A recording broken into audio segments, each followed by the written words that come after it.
Chapter 27. The Second Wave of the Storm.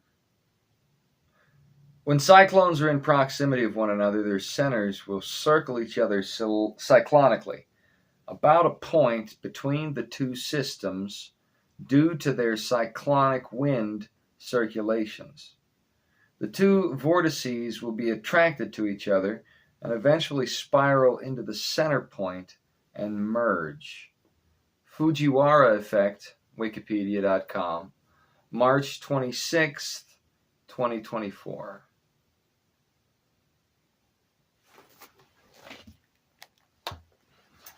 Furious wind now swept between the trees, and visibility was such Mellor could barely see 100 feet ahead.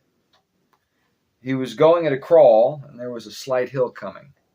Kaido kept looking behind from where he sat across the cab of the produce truck, and Sonechka's head was bowed in prayer.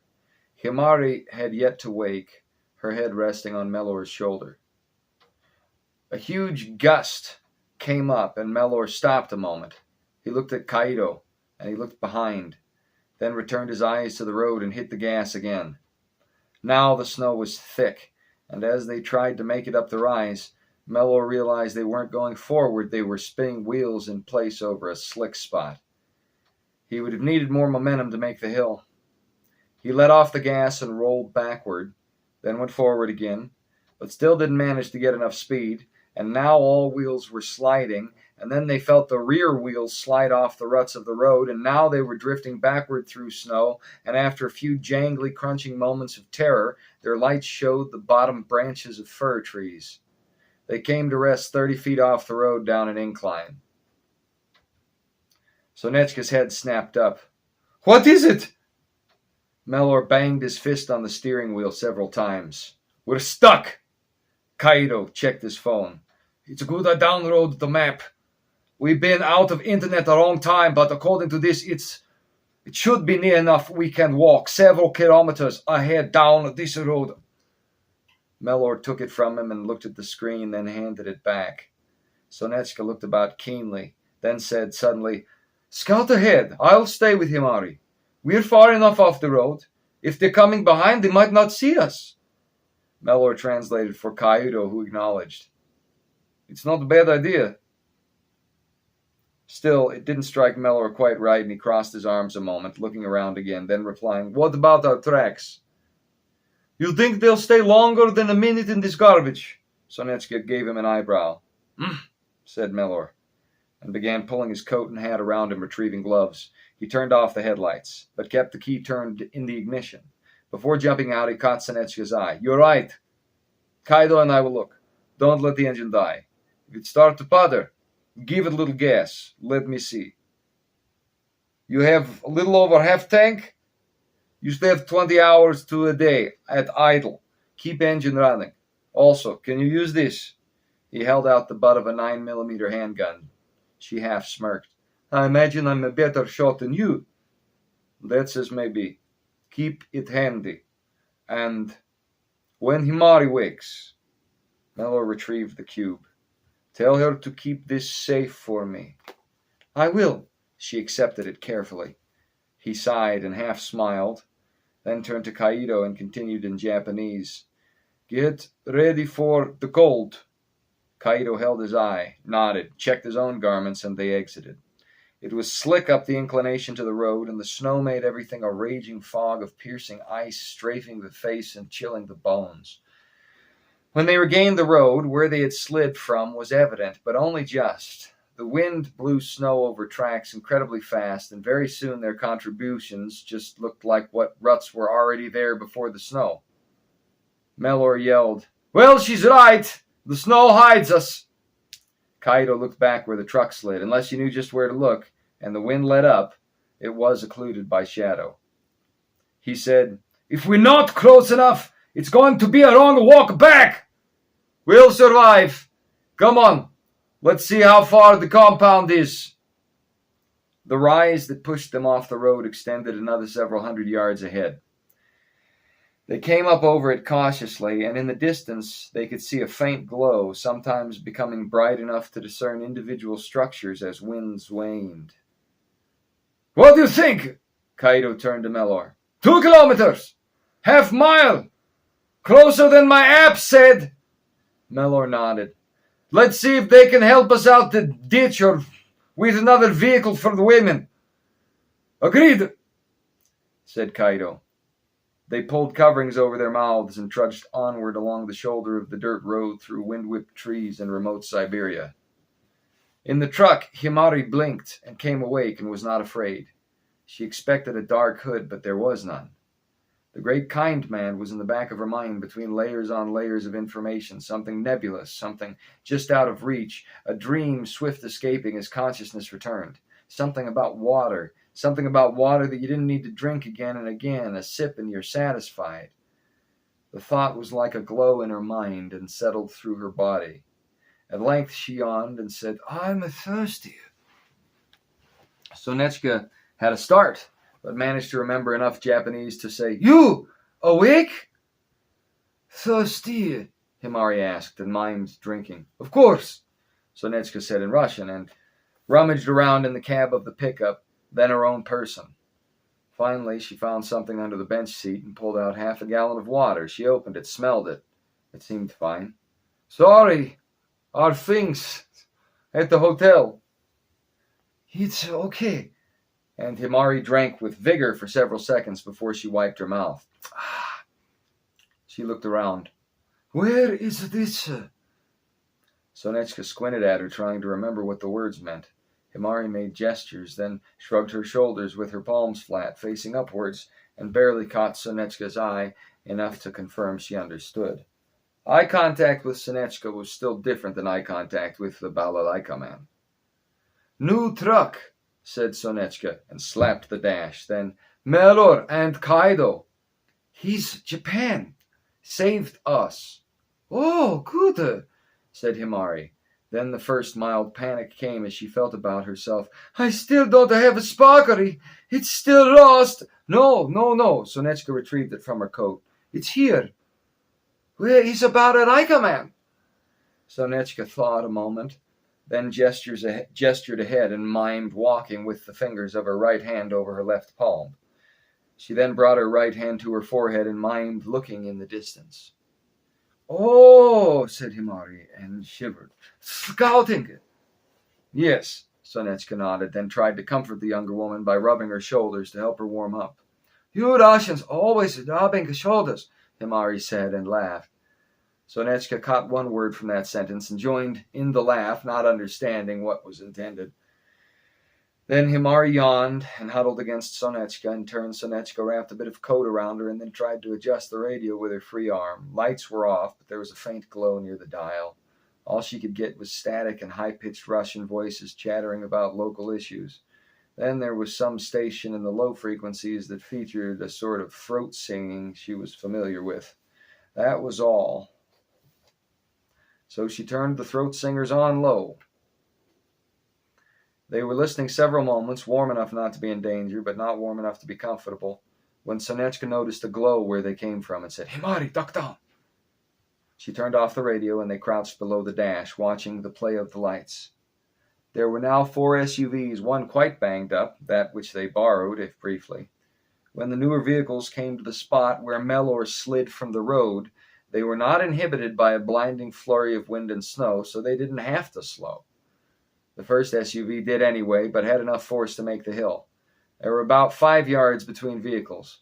The last of the 4 struggled the most, almost as though it were weighed down greater than its brothers, but soon it managed to top the rise and slip down behind the rest. Sonechka sat up and looked after them, where the rouge of their taillights was swift swallowed in the storm. Himari said, Is it okay? Yes, Sonechka said. Himari sat up, and they looked after where the trucks had gone. She saw something glitter slightly and noticed Sonechka held a metallic gun in one hand. After the passing of the SUVs, everything was silent 5 or 6 minutes, maybe more. Both women held their breath, if unconsciously. Sonechka was trying to think of something she could say to Himari, exploring her limited Japanese vocabulary, when there was the stark sound of distant gunfire, in short order followed by a notable concussion that became a bright glow in the distance. Himari gasped and held Sonetchka close. Neither woman could restrain the shaking. Ahead and over the hill, Mellor and Kaido were close enough to the compound they could pick out half a dozen buildings, glowing like ripe fruits sprung from the ground on a bush made of snow. When both men heard a low growling behind, barely echoing over the wind, they looked to each other, then back at the distant hill, all but hidden in the darkness of the blizzard. They could see a different kind of glow coming from there. Off the road, Mellor said. But Kaido was already halfway to a tree in a ditch to the side. Mellor managed to join the retired Japanese inspector in short order, and not a second too soon. There were at least 4 of them now, 4 North Korean SUVs. They passed fast, the last acting as a caboose to the suburban train. It was quite weighed down in the back, almost coming off the ground in the front with each bump. The front SUV had something coming from its sunroof.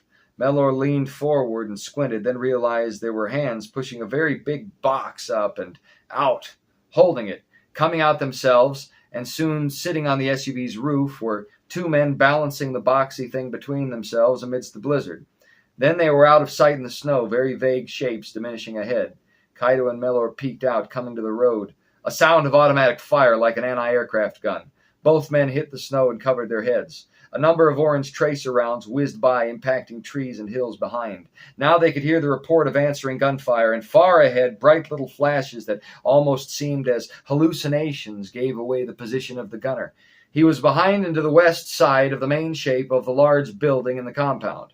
Then there was a spark of blue fire from what must have been the front of the SUV caravan, and a wide mushrooming ball of flame grew where staccato automatic fire had come.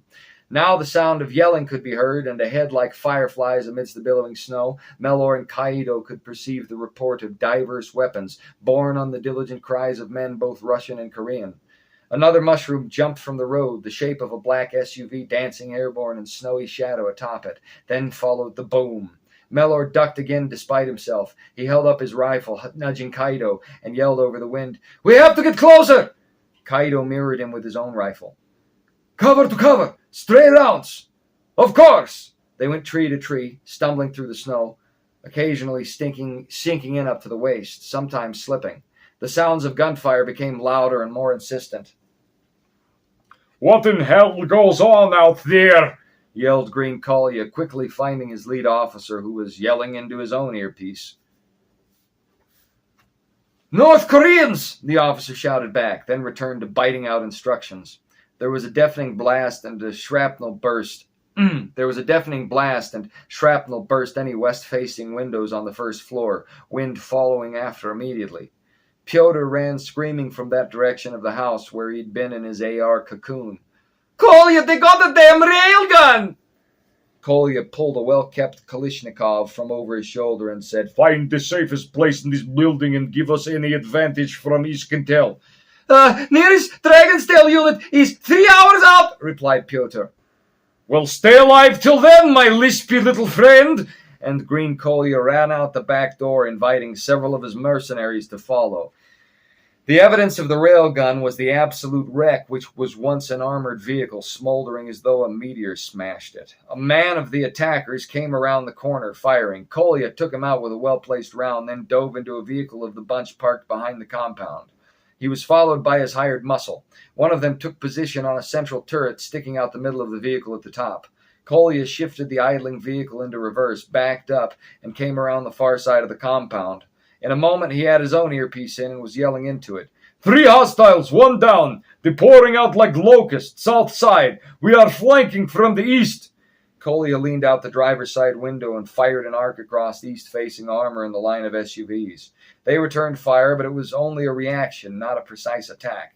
Kolya's gunner managed to blow another of the vehicles, but from the back of the SUV line there suddenly came a bright indigo flash, and instantaneously the ground exploded in front of them. The vehicle nosed right into the crater made by the railgun's poorly aimed payload. Kolya was dazed but not distracted. He rolled from the vehicle, glanced back fast, saw the gunner had been launched forward from the turret and now lay twitching, dead in the snow, though his body hadn't got the memo. Several men came out the armored vehicle behind, likewise dazed. Kolya made hand signals indicating his intention, then ran forward. "Mellor, down!" Kaido hissed, dropping. Both men hit the snow and boots ran by. When they looked up, Mellor saw several men in Russian combat gear sprinting, one bald as an egg. Mellor whispered, "That was Green Kolya." Kaido squinted. "Green Kolya? What's he doing here?" "Yogora, he's a compromised," Kaido replied. "I guess so." Mellor looked up and around. There was a vehicle half in a pit smoldering, a dead man in front of it. Mellor could see through eddies of snow tracks leading back around the cottage. "Come on, let's test drive a new car." And they ran around, staying in trees. There was another flash of blue, and a fiery hole that would swallow a semi opened up in the middle of the main building, followed by a very loud report and a subsequent shockwave. Then there was a compound explosion behind the structure. The railgun of the North Koreans pierced the whole house, hitting one of the vehicles parked in back and annihilating it. "How the hell did they get a railgun like that?" Kaido exclaimed, eyes wide. "However, they're being careful with the rounds. I count 3 shots so far," Mellor replied. There were yells, and a moment later, all the Russians withdrew inside the house and sought cover, taking pot shots at the North Koreans from the windows or the gaping hole in the building's center, wreathed in fire, belching hot air into the frigid night that became thick fog. A huge gust cut everybody off for a moment as snow whited everything out and quenched a respectable portion of flame. There were at least a dozen Russian vehicles behind the cottage, 3 now destroyed and a 4th in bad shape.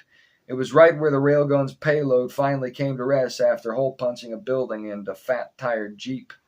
No one remained in any vehicle, but except for the totaled ones, they all idled in the storm.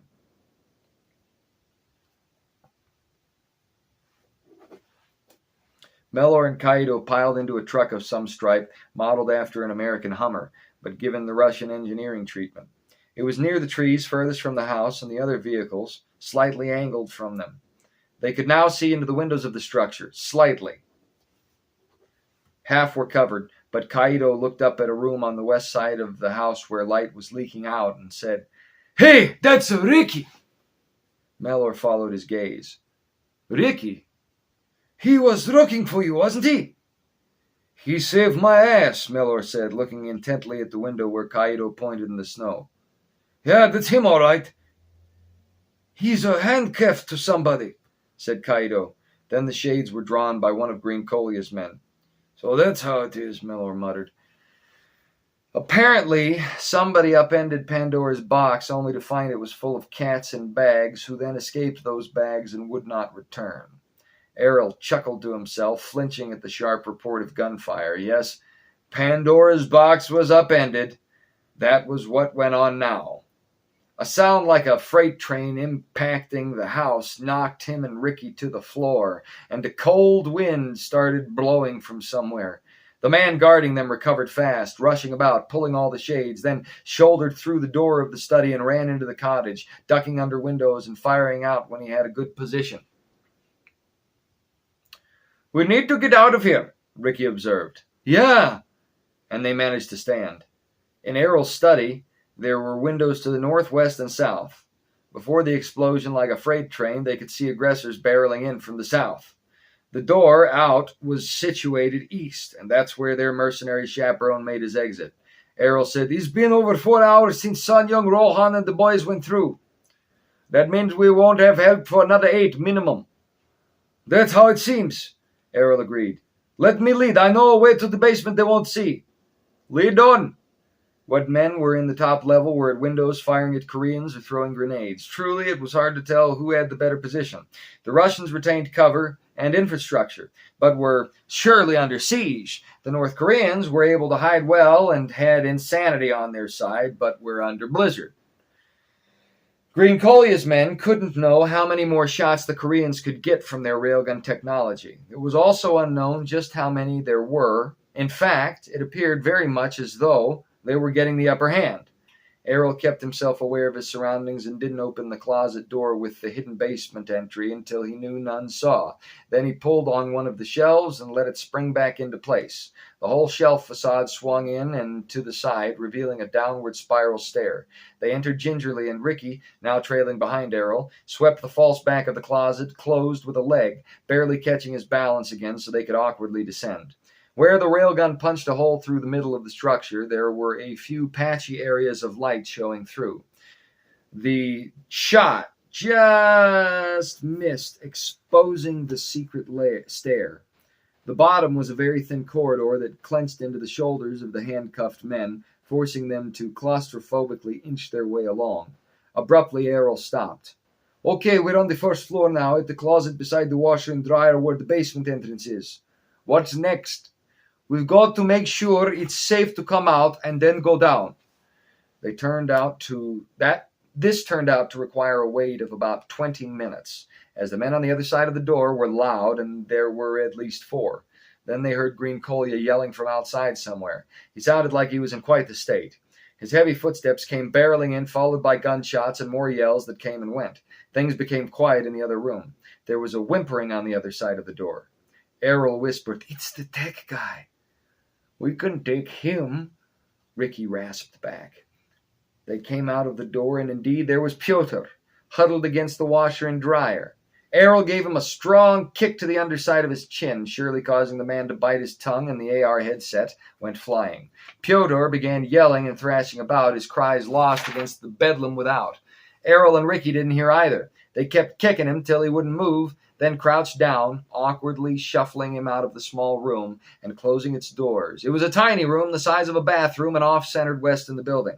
Errol brought them to the washing machine. They had to turn sideways awkwardly as he typed a code into a keypad in front, where one would usually enter a spin cycle. After a moment, the washer slid backward and revealed a hidden trap door. "Help me," Errol said. They had to turn sideways, scrunch their shoulders into one another, and crouch down so their hands could pull the handle on the basement cover. It took 3 tries and 2 minutes, but they eventually got it, and now had a ladder to contend with. Ricky went down first, barely managing to fit Errol on his back as Errol used his legs to brace them so they could balance. When they reached the bottom, Errol hit a button and the trap door closed with a loud noise, the washer sliding to cover it. Errol said, "We're stuck here till they kill each other or get reinforcements." "You think they'll get reinforcements?" "It's likely," Errol said. "Thankfully, we can get out of these cuffs. Didn't you leave a key in one of the desks down here?" "I don't know. Didn't you?" Neither of them did, but eventually they found a few paper clips. Ricky knew how to pick cuffs from his time with the FBI and that other life he hardly recalled now. Above, the battle raged, falling into a pattern revealed by panicked running footfalls and gunfire. Both sides found their cover and determined objectives. Both sides now knew where one another were approximately, and approximately how many were left. So they watched each other's positions, only firing when movement was observed. Errol found himself a beer in a mini-fridge, handing one back to Ricky automatically and saying, "Get comfortable." Ricky popped his open and took a longer drink than he expected, then exhaled, burped, and said, "Reminds me of that time I was stuck with Ed and Ethan in a bug's leg." "You guys were in a bug's leg?" "Ethan!" Ricky said, and dropped the beer. That's right, Errol stuttered out, a jolt of energy hitting him as he absorbed Ricky's epiphany. Pyotr's activity clearly indicated a break in jamming. And Ethan saw them through cameras when he sent Morse code advisements the second time. That meant he also broke through. They ran around to a laptop on the other side of the basement near where the portal came out and brought it online. Neither Choi nor the men under his command expected the cottage to be full of Green Collier or his minions. They did expect resistance, and the plan was to squash it immediately with the railguns. Instead, they were taking fire before they crossed the edge of the property, even as the snow still obscured its many buildings. Choi called to the men with him in the front vehicle to mount their railgun and fire, which they did, hitting their target. But then somebody fired an RPG at his vehicle from the house. Choi managed to scramble free and regroup with another group of Bureau 13 men who were forced out of their vehicle. He was down to 6 men. Good men, but not nearly enough. They ran to the woods and took position behind trees, taking pot shots at Collier's goons. The SUV in the back of the train managed to take out another of Collier's vehicles and fire around directly into the center of the main house on the compound before Kalashnikov fire and grenades forced them to abandon their vehicles as well. They managed to keep the railguns, though. By Choi's account, there were at least 4 railgun rounds left. It was damn inconvenient that each weapon was only good for a single shot, but the power of that shot made the trade-off worth it. After taking in the situation, he put his hand to his ear and said, "Take out the ones on the second floor, he said. and put action to his words by squeezing off controlled bursts where he saw the star-shaped muzzle flare of enemy fire. "Get to cover! Keep them guessing!" he yelled. And so the battle continued in limbo until dawn brought reinforcements.